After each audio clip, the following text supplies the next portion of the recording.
Assalamualaikum warahmatullahi wabarakatuh. Alhamdulillah wa syukurillah wa la hawla wa la quwwata illa billah. Wassalatu wassalamu ala Muhammad ibn Abdillah wa alihi wa sahbihi wa mawalah. Rabbi zidna ilman warzuqna fahman amma ba'd. Nah, ini kita memasuki bagian selanjutnya tentang najis, yakni kategori najis dari kitab Safinatun Najah. Untuk mahasiswa itu ada di halaman kitab ya, karena kita ya menggunakan kitab Kasifatus Sajah, Syarah Kasifatus Sajah sebagai bahan latihan juga untuk membaca, maka itu ada di halaman 38 di kitab Kasifatus Sajah yang telah dimiliki masing-masing. Nah,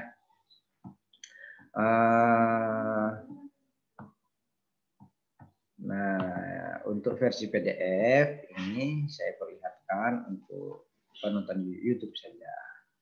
Bismillahirrahmanirrahim. Faslun. An-najasatu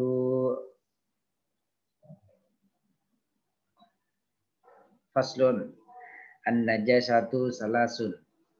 Najis itu ada 3. Nah, ini adalah kategori najis yang sering kali dibicarakan. Nah, ya dibahas ya, karena kitab Safina ini sifatnya adalah ringkasan saja, pengetahuan umum yang ringkas-ringkas sebagai pegangan dasar kita dalam beribadah dan pengetahuan kita dalam bidang fikih.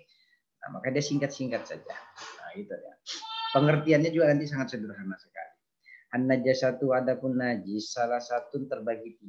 Najis itu terbagi 3. Mughallaqatun, najis mughalladzah, yang kita sering menyebutnya mughalladzah, wa mukhaffafatun, dan najis mukhaffafah, wa mutawassitatun, dan najis mutawassitah. Apa itu najis mughalladzah? Al-mughalladatu, adapun yang dimaksud najis mughalladah ialah najasatul kalbi, najis yang muncul dari anjing, wal khinziri, dari babi, wa far'i ahdihima, dan keturunan dari salah satunya.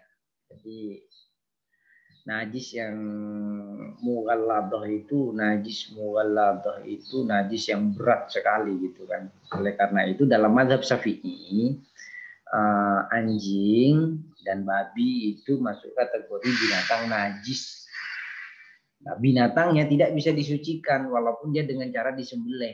Kalau kemarin kita ada di bagian sebelumnya kita sebut tentang bagaimana mensucikan najis. Nah, satu di antaranya adalah menyembelih hewan. Nah, jadi kalau hewannya itu yang hendak disembelih itu adalah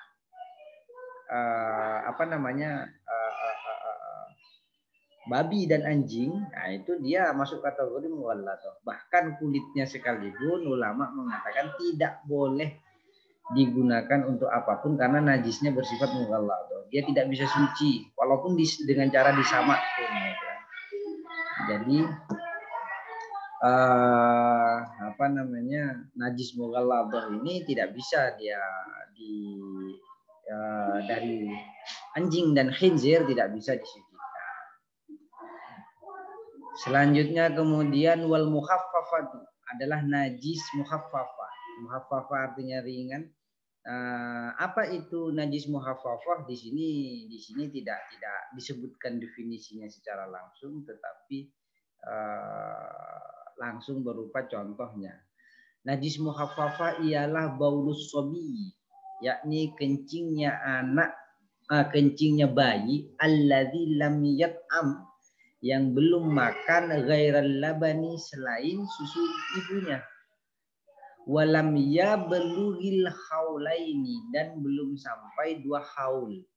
2 haul ini 2 tahun. Jadi bayi yang belum makan makanan selain susu ibunya, artinya bayi yang masih meminum ASI hingga umur 2 tahun, maka hukum kencingnya itu masih termasuk najis muhaffafah. Nah, karena dia najis muhaffafah, nanti cara mensucikannya juga berbeda dengan kategori najis mughalladah kalau terkena. Jadi misalnya begini, kalau tadi pakaian kita tersentuh anjing, terkena hal ehwal dari anjing, diinjak anjing, kena liur anjing, tersentuh anjing, kena anjing ataupun babi misalnya, cara membersihkannya berbeda dengan ketika baju kita kena pipis bayi. Nah, itu beda cara membersihkannya, nanti ada di bab selanjutnya. Kemudian kategori ketiga dari najis adalah najis mutawassitah. Kita wal mutawassitatu, dan yang dimaksud dengan najis mutawassitah sairun najasati ialah semua najis selain dari dua kategori najis tadi gitu. Jadi nah itu mutawassitah, najis yang sifatnya tengah-tengah dan cara membersihkannya juga berbeda. Nah, kemudian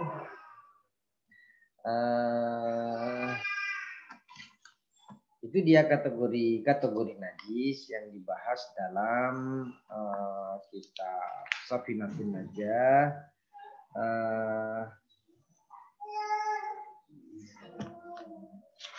Dalam kitab Safinatun Najah.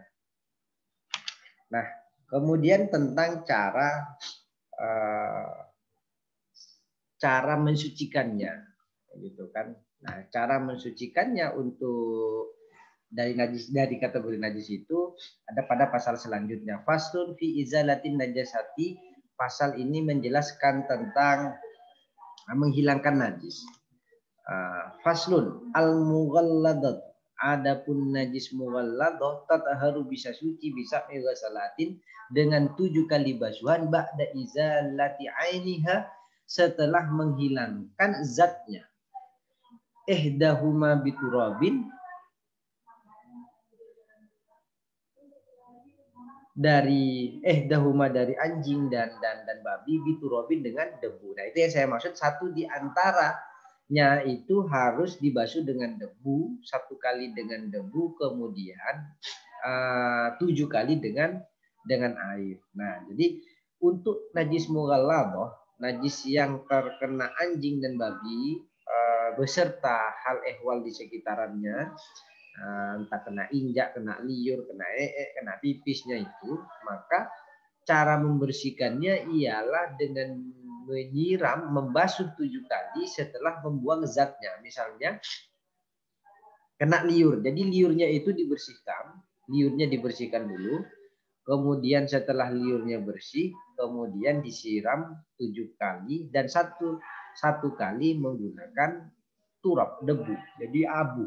Banyak yang ini cara praktiknya apa ya, abu. Nah, maka orang-orang zaman dulu itu ya abu gosok juga digunakan untuk membersihkan najis ini. Nah, itu untuk cara membersihkan najis mughalladah. Jadi kalau Anda tersentuh dengan anjing, ya karena kita umumnya menggunakan mazhab Syafi'i yang hal ehwal apapun dari anjing itu adalah najis mughalladah gitu kan, maka cara mensucikannya 7 kali basuhan dan 1 kali dengan menggunakan air setelah menghilangkan zatnya. Wal muhaffafatu. Nah, wal muhaffafatu, dan adapun cara izalatun najasatil muhaffafati, gitu ya. Fi izalatin najasati atau faslun, atau kalau misalnya dibaca rofa gitu kan, sifat awal mukhaffafatu wa izalatun najasatil muhaffafah. Nah, ini kalau disambung dengan yang tulisan yang di atas, wal muhaffafat. Jadi adapun najis muhaffafah, cara menghilangkannya najis muhaffafah itu adalah tadhuru, mensucikan birassil ma'i, dengan memercikkan air. Tadhuru birassil ma'i alaiha, atas misalnya kain, alaiha di atasnya kain itu, ma'al ghalbati wa izalati ainiha, dengan birassil ma'i alaiha ma'al ghalbati, dengan ya memercikkan dengan agak ya apa ya, tapi tidak sedikit gitu loh. Jadi percikan airnya harus agak banyak gitu.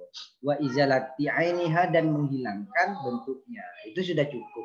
Jadi ya dicuci gampangnya kalau popok bayi dicuci saja sudahlah gitu kan. Tapi ya kalau mungkin dulu orang susah air ya. Kalau di daerah-daerah susah air begitu apa namanya ya begitu kena pipis bayi kan repot sekali, kadang ya rempong kata. Jadi kita gendong sedikit bayi kena pipis. Nah itu cukup kita memercikkan air sekira banyaknya ini aja, menghilangkan apa namanya, menghilangkan dari bentuknya gitu. Ya tapi kalau sekarang ya tinggal dicuci aja, apalagi bayi-bayi sekarang udah pakai popok gitu kan. Jadi mungkin yang ini sudah tidak terlalu urgent lagi. Kalau yang hadis muhaffafah ini dibahas dalam konteks saat ini karena sudah ada popok dan lain sebagainya, udah lebih safety lah gitu kira-kira. Tapi kalau misalnya nanti kita terkena apa ya caranya ya seperti ini. Tatharu birasyin ma'i dengan memercikkan air alaiha ma'al ghalbati. Nah, dengan memercikkan air di atasnya dengan percikan yang sewajarnya gitu loh, dan menghilangkan bentuknya. Wal mutawassitatu, dan terkait dengan najis mutawassitah. Nah, itu tangqasimu ila kismaini, terbagi kepada dua perkara. Ainiyah yang bersifatnya zat, wa hukmiyah, dan secara hukumnya. Nah, gitu. Ada dua hal ini karena ini yang paling banyak sebenarnya terjadi di antara kita. Ainiyah, al-ainiyah allati laha launun warihun wa ta'mun. Nah, jadi kalau secara ainiyah, najis secara ainiyah itu dia meliputi warna, aroma dan bentuknya. Fala budda min izalati launiha wariha, maka tidak boleh tidak alias wajib fala budda, tidak boleh dari menghilangkan launiha warihiha wa ta'miha, dan juga dari warna, aroma. Rihun itu kan artinya rihun kan angin ya, aroma itu wa ta'miha dan bentuknya. Jadi menghilangkan itu ya, membersihkannya itu adalah menghilangkan aromanya sampai bersih gitu kan. Ya harus bersih, jadi tidak ada lagi baunya ya. Kalau pipisnya orang dewasa kalau masih ada bau-baunya berarti dia tidak itu masuk kategori najis apa namanya? Mutawassitah yang bisa dibersihkan, tetapi cara membersihkannya harus menghilangkan dari aromanya hilang, warnanya hilang, dan zatnya, bentuknya, ta'miha itu bentuknya juga harus hilang juga. Wal hukmiyah allati la launa wala riha wala ta'ma laha yakfiha jariyul ma'i alaiha. Nah, kalau seandainya secara hukum najis dia tetapi tidak terlihat warnanya, aromanya dan bentuknya, ya cukup yakfika, cukup bagimu jariyul ma'i alaiha, mengalirkan air atasnya, ya dicuci saja. Intinya sebenarnya nih gampangnya sekarang ya dicuci saja. Mungkin ini konteksnya ketika itu ya mungkin konteks di daerah yang sulit air, sehingga ada cara-cara untuk mensucikan najis yang secara hukmiyah. Jadi najis secara hukmiyah itu yang la launa wala riha wala ta'ma, tidak ada warna, tidak beraroma, tidak berbentuk, maka yakfika, cukup dengan mengalirkan air di atas benda atau perkara atau hal yang benda atau sesuatu yang hendak disucikan. Misalnya di pakaian ya tinggal dicuci gitu, tapi cara mencucinya juga yang harus sesuai. Nah, itu tentang kategori najis dengan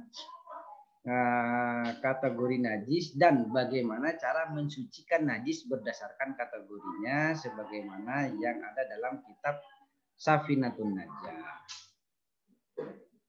Kurang lebihnya mohon maaf. Wallahu a'lam bishawab. Ihdinas siratal mustaqim. Assalamualaikum warahmatullahi wabarakatuh.